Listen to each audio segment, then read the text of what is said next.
Madison, Wisconsin is up next. Alex is there. Alex, you're on the Ken Coleman Show. Hey, Ken, thanks for taking my question. Yeah, man. I'll get right to it. I'm in a role right now that I don't hate. I'm not head over heels in love with it, and about 90% of my work is done with volunteers, and just often feel like I'm alone. So I'm in an application process now with another organization that I have a history with. I've advanced in the process, multiple interviews, conversations about some of the specifics, and I've measured it with what you talk about, talents, passion, and mission, as I continue to discern and advance. And so the question is, considering this switch just at a time amidst the economy, part of the new role would be a support raising role. I have to fundraise my salary for a family of 6. So that's really kind of the question. Like, am I foolish, or just what should I focus on in this discernment as I consider this role, transitioning from salary to a support raised salary? Well, before I answer that, is this a position that you would go to without even thinking twice about it if it had a salary as opposed to raising your own support? Yes, yeah. If it was the equal salary, it would be. You wouldn't even think twice about it? No. What's the role? It's a role that's advancing the mission into kind of a field they're exploring, where they had a lot of success in one area, and now they're trying to implement that into another, kind of a new audience, but a real similar sort of, similar setting. Is there any track record where they've done this before in different areas, and they're just saying, hey, we know this works, we got track record, we just need another able body who's fired up and on mission, and we're going to help get you started? Is there some track record? Yep, there's a very significant track record, and as they're exploring this new opportunity, they've taken steps in the last 3 to 5 years where it's been tested, but now they're ready to just hand the reins over to someone to run full speed ahead with it, which is something they haven't quite done. Is this a parachurch, or is it with a denomination? Is this a separate nonprofit? What is this? It's a nonprofit. And so, do they help ministry. you? Do they help you with raising support? Give you any support at all, or is it just you're on your own? Go for it.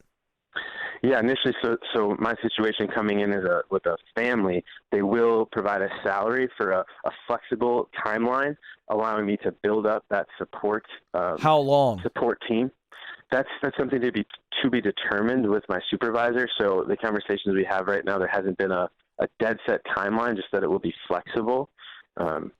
I would not make something I need to define. Yeah, you have to define that. And number one, I don't think you've lost your mind. That was your question. Am I crazy? No, because I know you're not. Because you're going, man, this is a big step of faith. Mm-hmm. So let's call this what this is. So when I look at this and I go, if you're jumping into this, I'm assuming that you feel that God is pressing you into this, and you feel really good, and you've spent time in prayer. You've used your own free will and common sense as well. Mm-hmm. And that's what I'm kind of addressing, is the common sense part. Mm-hmm. Okay. Mm-hmm. So I'm assuming that you're at that point and you're feeling the press, correct, to do this? Yeah. Okay. Yeah. So here's where faith comes in. All right. Mm-hmm. Now, I'm just giving you a quick little 60 seconds on faith, and then I'm going to talk about some practical things I think you need to do. Faith is 2 parts here. There's belief that God has brought this opportunity to you, belief that God will provide for you. Okay? Mm-hmm. Mm-hmm. The other side of faith is belief in yourself. Mm-hmm. So if you believe if the answer is yes to the first 2 things, that God has brought you this and led you to this, and that he's going to provide, then that needs to transfer. Your belief and faith in God should give you the confidence to then believe in yourself. Now, that's my 60 seconds on that. What are the practical things I think you need to do? If I were you, there are 2 things that I would have to get clarity on before I jumped into this and said yes. Number 1, I want to know what the flexibility plan is. Mm-hmm. I want to know, is it, we'll do it for 3 months, with the, if you're not there, we'll definitely extend it to 6. I want to know definites. Flexibility makes me a little nervous. Okay. You understand what I'm saying? Yes. Okay. So I want them to say, we'll commit to you for this many months. That's the first thing. The second thing is once you know that number, let's just say it's 3 months. Mm-hmm. Before you say yes to this, I think you've got to run your own budget and go, okay, what do I need? And what's that number? And what is your number? What are you making right now on this job you can't stand?